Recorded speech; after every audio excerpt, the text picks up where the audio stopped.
Good Wednesday morning. Thanks for joining me for a few minutes of midweek encouragement. Recently, I was going into a business and there was a sign taped to the door that caught my attention, so I stopped to read it. And it was called a customer code of conduct. And the management of the store had put that up there with expectations for how customers were to behave in the store. And it had things on it like treat the employees respectfully, treat other customers respectfully, and so on. And I thought to myself, we already have a code of conduct that God has given us in His holy word. And if people would just follow that, we wouldn't need to have signs taped to the doorways of businesses or any other place. But there's a couple of passages of scripture that come to my mind that are sort of what I would call umbrella passages that just cover the whole ball of wax of interacting with other people in the code of conduct that God desires for us. And the first is found in Matthew 7, verse 12, where Jesus says, "So in everything, do to others as you would have them do to you."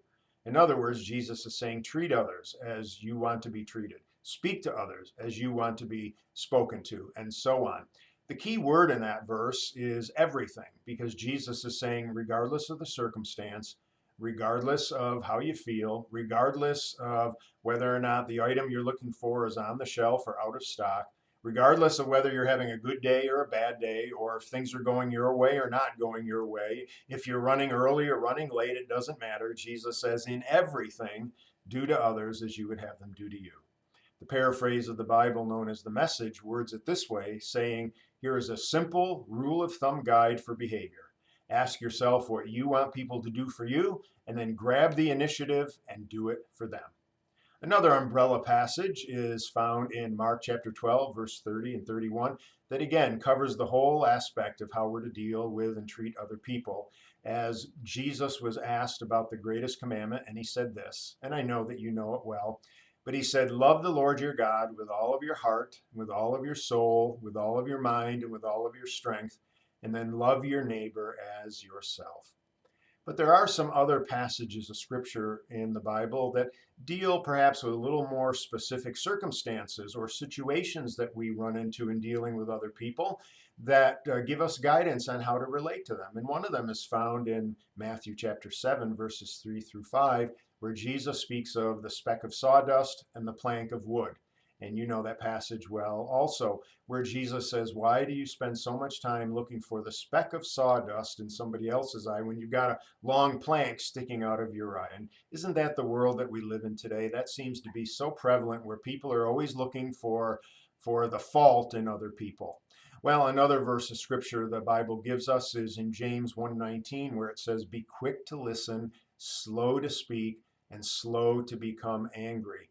And in all honesty, as I thought of that verse, I could just picture somebody in the store that I was going into being upset because somebody cut them off or got to the checkout before they did, or whatever the case may be.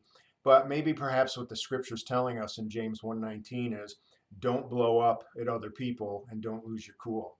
And then we're reminded from Ephesians 4:29 that we are to let no unwholesome talk come out of our mouths. And then lastly, another one is in Philippians chapter 2, verse 4, where it says that we are to look out for the interests of others in addition to our own interests. And so those verses all help us to remember the code of conduct in relating to other people. So whether or not you go into a store where there's a sign on the door with a customer code of conduct, I don't know. But the important thing is we need to follow God's code of conduct for relating to and interacting with other people, so that our lives will point others to Jesus and show the difference he makes in our lives and bring glory and honor to the Lord. So I pray that you have a great day today, and God bless you as you live by God's code of conduct.